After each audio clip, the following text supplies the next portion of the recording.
नारायण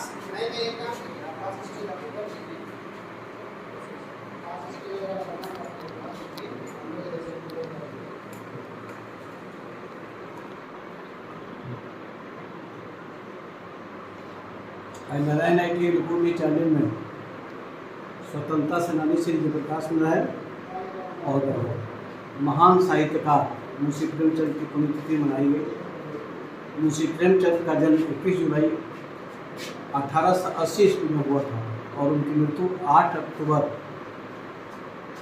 1936 ईस्वी में हुई।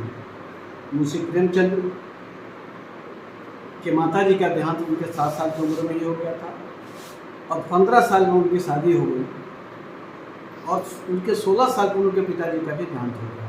वो बचपन से ही बहुत ही मेधावी छात्र थे। उर्दू और हिंदी उनका कमांड था।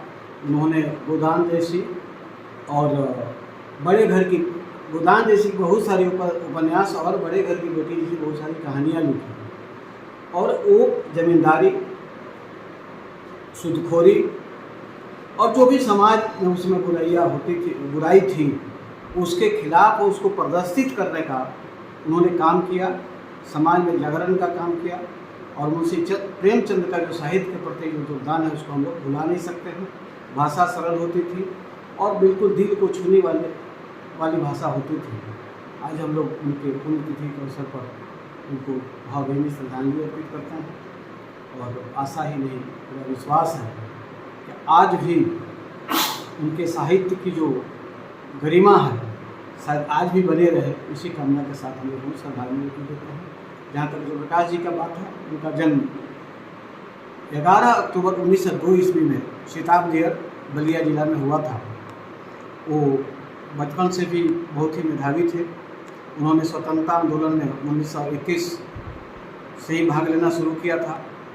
वो पंडित नेहरू और गांधी जी के संपर्क में आए, अनुग्रह नारायण सिंह के संपर्क में आए और विद्यापीठ को ज्वाइन किया जिसकी स्थापना अनुग्रह नारायण सिंह जी ने किया था।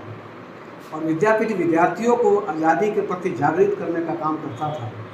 जयप्रकाश जी 1932 में भी जेल गए थे, क्योंकि जब नेहरू जी, गांधी जी सभी लोग जेल में थे तो वो जगह जगह पर जाकर के स्वतंत्रता आंदोलन के लिए जागृत करते थे।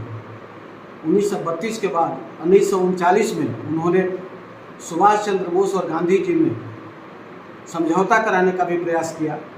1942 में के पहले जब 1939 में जब द्वितीय विश्व युद्ध चल रहा था उस समय भी उन्होंने अंग्रेज़ों को हराने के लिए उसको आर्थिक रूप से कमज़ोर करने का प्रयास किया। टाटा टिस्को जैसे कंपनी में उन्होंने हड़ताल कराकर चाहा कि आयरन का सप्लाई अंग्रेज़ों को नहीं मिले ताकि विश्व युद्ध में अंग्रेज कमज़ोर हो और भारत को आज़ादी मिले।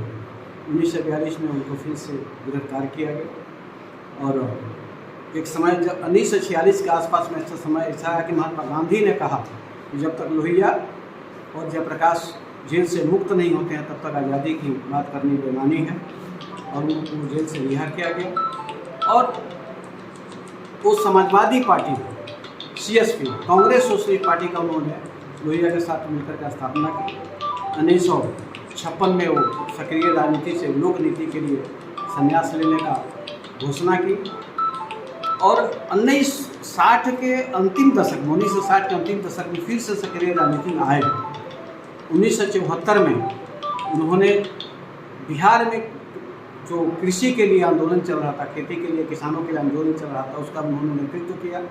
इंदिरा जी के आपातकाल के खिलाफ में उन्होंने पूरे देश के लोगों को इकट्ठा किया और उनके नेतृत्व में संपूर्ण क्रांति नाम से क्रांति हुई।